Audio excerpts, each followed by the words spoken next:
G'day everyone, welcome back to the workshop. Today is the third part of the three-part Dagger series that I've been doing for the How to Forge series. And we're starting off by evening out this piece of 10mm by 25 or 3/8 by inch 1084 that I actually split from a piece of 2" by 10mm 1084 stock, and I did it with the angle grinder so it wasn't exactly even. So we're just going to even that out, and we're also going to start that distal taper. Obviously our preform is the most important part of dagger making, as I have covered in the last two videos. Once we have our billet evened out, we're going to start knocking that point in, coming in at a 45-degree angle on the corners to knock those corners in before we start drawing the point down. And the reason for that is, of course, because we want to prevent any fish mouthing and helps us get a nice sharp point.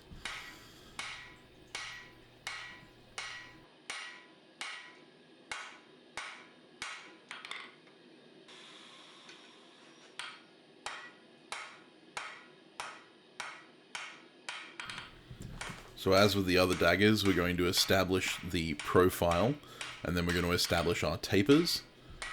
And then we're going to move into the bevels. So what I'm going to do now is just, once I've got that point the way I want it, got that profile all over the way I want it, I'm going to start moving down the distal taper. And I'm distal tapering quite strongly because we are working with 10mm or 3/8 inch stock. We want to make sure that we're taking it down to around about 4mm, maybe a little less at the tip. For when we go to the bevels, because then once we bevel it, it'll be a little bit thinner than that again. Now, Quillon daggers are naturally quite narrow. We're working with inch-wide stock at the moment, which is actually quite wide for a lot of these kinds of daggers. But again, it's better to work with slightly wider material and grind back through it than to work with too thinner material and make it very difficult for you to accurately direct your hammer blows. So we're just establishing a taper and remembering that we're going to flare from the beveling. We're going to add an extra 1/4 of an inch to 3/8 of an inch, depending on how much material we want to push out with the bevels. I highly recommend using something like 3/8 inch stock, or even 5/16, something like that. The thicker you get, the easier it is to then get your dimensions correct with the diamond-shaped cross-section of a dagger, that kind of thing. So it's using the diagonal peen on my hammer here to draw out the material and to create that distal taper, obviously hitting harder towards the tip than I was at the heel, and then coming back and dressing that with the flat of the hammer.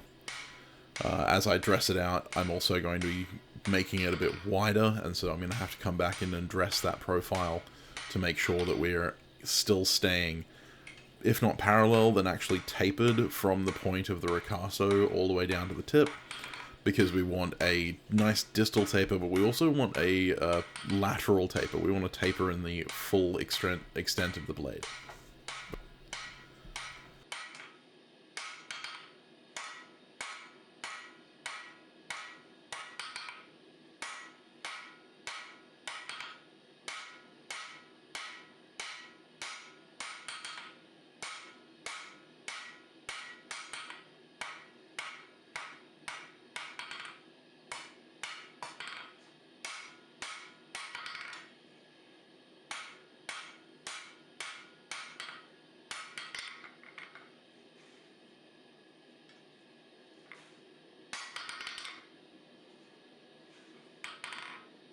So as before we start the rest of the blade, we're going to cut in the tang shoulders. I didn't do as good a job on this one as I would like to have done. I did overdrive one side and then tried to correct it, and back and forth. It does happen. This job could be made a lot easier by using something like a guillotine tool or a spring fuller. I've covered that on the series before, but basically all we're doing is cutting in the shoulders just slightly so that we have a delineation between where the blade starts and where the tang starts. Now remember that we're going to have a ricasso on this blade, which is an unsharpened or unbeveled portion of the blade before the actual blade starts, after the tang. So whatever length of blade we want to actually add an extra inch to inch and a quarter, inch and a half behind that before we start the tang shoulders. And you may look at it and say that's a very short tang, but I'm actually treating this a little bit differently than I normally would, and I'm actually preparing this to have a forge welded tang extension, which is something that I will be doing for my Patreon patrons over on Patreon. So if you're interested in seeing me do a drop tong forge welded tang extension, then hop on over there, and I should have that video up in the next couple of weeks. But yeah, basically at this stage, I've just delineated the tang, made myself the marker for where the blade leaves off, and I'm aware that my bevels are going to start about an inch and a quarter or an inch in front of those shoulders. So I know my final profile is going to be slightly different to what you would think it would be, having watched the other daggers where we've beveled through the blade and into the tang as well. This is a more Renaissance period dagger than a medieval. They tended to be more narrow than broad. They were more for thrusting than cutting. So therefore, once I'd finished those shoulders and established the profile, I realized that I was just a little too wide, and I will actually start driving that material in a little bit more to go to about 20 mil, 3/4 of an inch wide, because I don't want a blade that is going to be very broad. Unlike with the medieval daggers that I've done previously, this dagger is more for thrusting. So we're just going to take it with the flat of our hammer, and we're going to move that material down. Now, you could do the same thing if you wanted a little bit extra thickness, but remembering that as you drive from the sides, it's going to tend to mushroom the edges rather than thicken the waist, and so you may end up with a dip, and you want to make sure that your bar stock is flat rather than cupped, because when you come to forge the bevels, it'll be hard to create that medial ridge, that central diamond cross-section, if you have a cupped bar stock. So all I'm doing here is making sure that as I dress that width, I'm also dressing the thickness to make it all nice and even.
So with our profile established, we're now going to start cutting in those plunge cuts. Now, this is the same as cutting in a plunge cut on any other knife.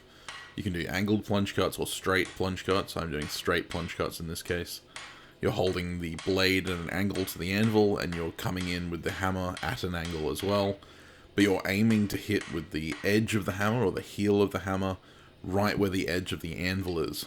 And it is super important when cutting the plunge cuts that you do not overstep the center line of the bar. I would much rather have it short of the center, just a little bit, and leave a flat in the middle, and come back and dress it out later, than to overshoot by being too narrow. So you want a very steep angle when you're cutting in your plunge cuts for a dagger, and that's why also having thicker stock helps, because you can aim to hit the corner of that stock, pushing that material back in, rather than drawing it out, and therefore you're going to be more likely to have that nice steep angle. And you'll see here in a second, now that I've cut both plunge cuts, like treating it like two separate knives, there is a flat between the bevels, so that there is no overshoot, because if it overshoots from the center, that's going to thin out that section and end up creating a thin spot that is going to ruin the distal taper of the blade, and you're going to have to go back and reforge the whole thing. And just like with any other dagger, we're going to move those bevels up the blade to make sure that we're getting an even bevel along the whole way. We're going to be moving about a hammer's face width up the blade at a time, working one side and then working the other. Obviously working from both sides of that bevel, from the left and right hand side of that bevel, so that we are not creating a corkscrew out of our dagger. And because we're having to come in at such a sharp angle in order to avoid crossing that medial ridge, it is going to push the blade away from us, and that is going to cause the tip to whip back towards the hammer, and that actually keeps things relatively straight while we work. And so once we've forged the bevels on one side, we're going to move to the second side, and we're just going to go back and forth, constantly chasing that material up, overlapping as we go, to try and keep it as straight as possible. Now it will kink and bend and twist a little bit as you're forging, and it may require fixing afterwards, but we're trying to minimize the amount of that we can by working from all sides and making sure that we're sure of our blows. You'll notice actually as I bevel, I occasionally miss entirely and hit the anvil, and that's because I am working hard not to hit the medial ridge or above the bevel of the dagger blade that I'm working on at the time. I would much rather skip off my anvil and not cause damage to the blade than to hit too high and crush that medial ridge. And once I have the bevels established all the way up to the tip, you'll notice that the only places where the bevels touch in the center is towards the tip, where the material gets much narrower. And then I'll come back and do another couple of heats to come through and clean that medial ridge up, that central ridge, that diamond cross section. I'll clean it up with lighter hammer blows and carefully work things in. One of the things that you will find as you bevel any blade is that the angle you hold the piece to the anvil and the angle that you hold the hammer to the piece is going to be slightly different, and you may end up with one side of the bevel being steeper than the other or more shallow than the other, and therefore not as high. One of the common things you'll see in a lot of daggers is that the medial ridge isn't actually central on both sides. It is off to the left or right, and it'll be the mirror opposite on the other side because of the way that you've held the blade on the anvil. The way to fix that is to actually either lower the angle that you have the piece on the anvil, or lower the angle that you have on the hammer, and that will depend on how you're trying to fix that bevel. It's very, very hard to describe exactly with a video, but basically as I'm going, if I find that one bevel is being too steep on one side than the other, what I will normally do is lift the piece on the anvil, keep the angle of the hammer the same, but in so doing, I'm using the anvil to push that bevel back towards the hammer, if that makes any sense.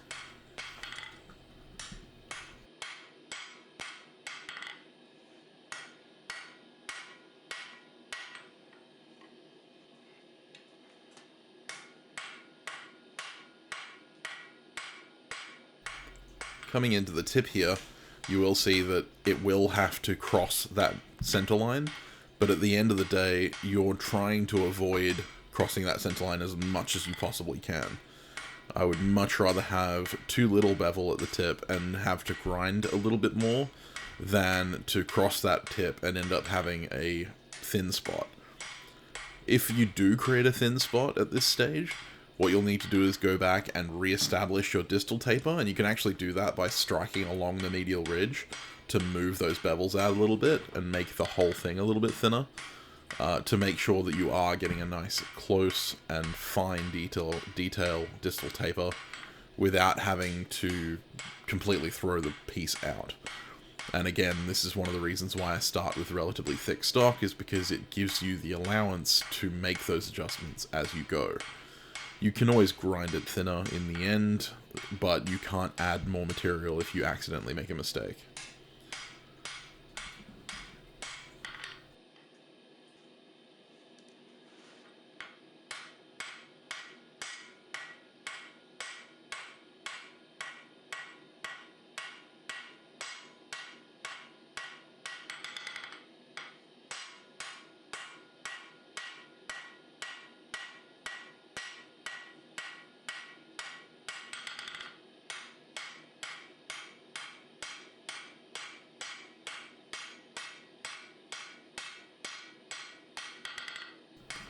The point tends to be an issue for most blacksmiths, and so I've found that it's much easier to work at lower heats with very light hammer blows to try and true up that medial ridge. Because you're working such narrow material, it helps to be able to see what you're doing, and so I use a block brush to scrape off the scale to give me an idea of where that medial ridge is, and then I will either push it left or right by lowering or raising my angle on my hammer and on the anvil. It takes a little bit of practice and it can be a little bit finicky, but at the end of the day, you take your time, you do little bit by little bit, low heats and light hammer blows, and you'll manage to get a very nice result.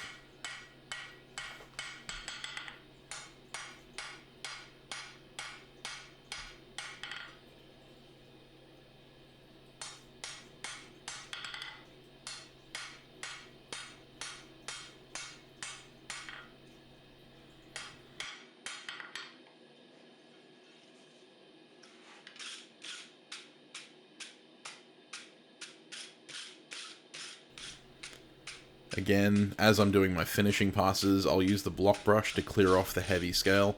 This is less about the cleanliness of the forging, although it does help. It's more about being able to see where I'm pushing that medial ridge. I'm really interested in making sure that that central ridge stays central, and it's really hard to see sometimes if the blade is quite scaled up. Now, with thicker stock, that medial ridge is going to be more obvious. With thinner stock, like 6mm stock or 4mm stock, you're going to be very, very hard-pressed to see the medial ridge unless your forgings are incredibly clean. But yeah, scraping off the scale with a block brush is actually going to help be able to see the details of the final piece, and that means it's going to make it easier to judge where you need to put your hammer blows.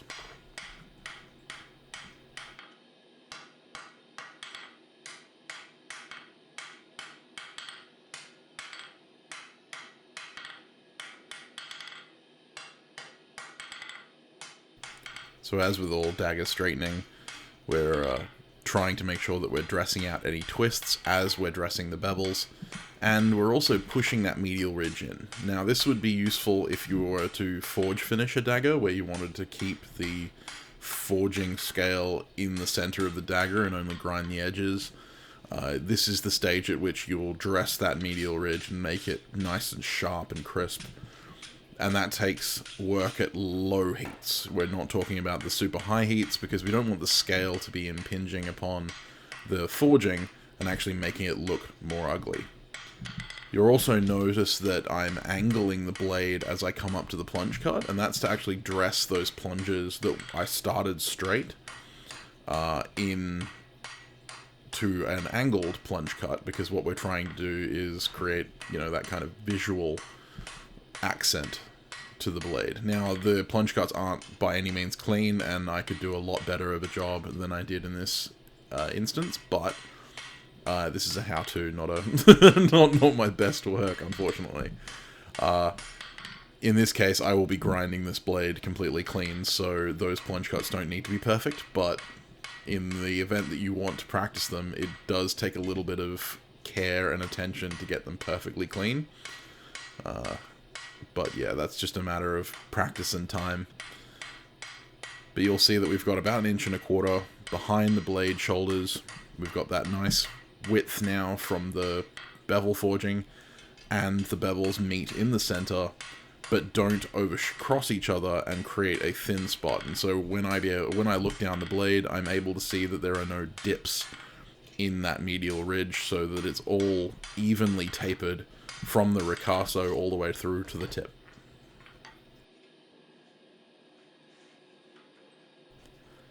Now I'm cutting it off with a hot cut hardy, and I'm intentionally cutting it off so that there is a bevel on the end of the tang stock.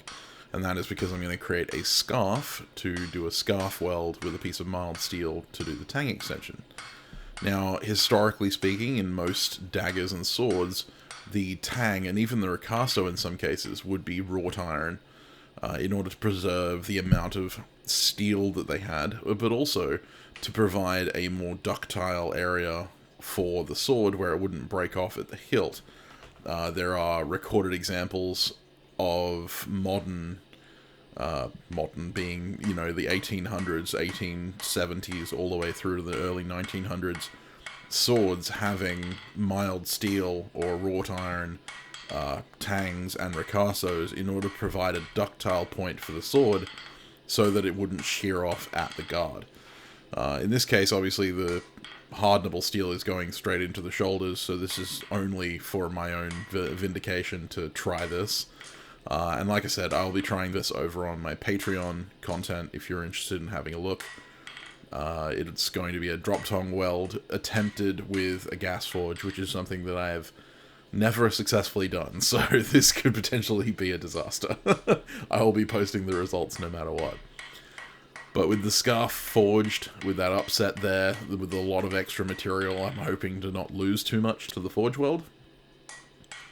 And we're going to end up with a really nice, clean transition from our original 1084 stock to the mild steel, hopefully, once we've dressed it all together.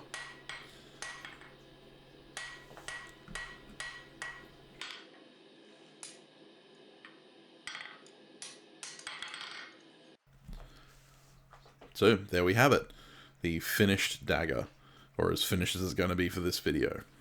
We've got a nice even edge thickness. That medial ridge follows the center of the blade as closely as I possibly can get it. And we have the scarf ready for the forge weld. Now, if you liked this video and want to see more like it, then hit that subscribe button and make sure to hit that notification bell to be notified of when I upload new videos. If you're interested in supporting the channel and perhaps getting access to behind-the-scenes videos, including a semi-daily vlog that I do, head on over to my Patreon and join this wonderful group of people that you can see on screen right now. They keep a hammer in my hand and gas in the tank. And with that being said, I hope you have a fantastic week, and I will see you next time.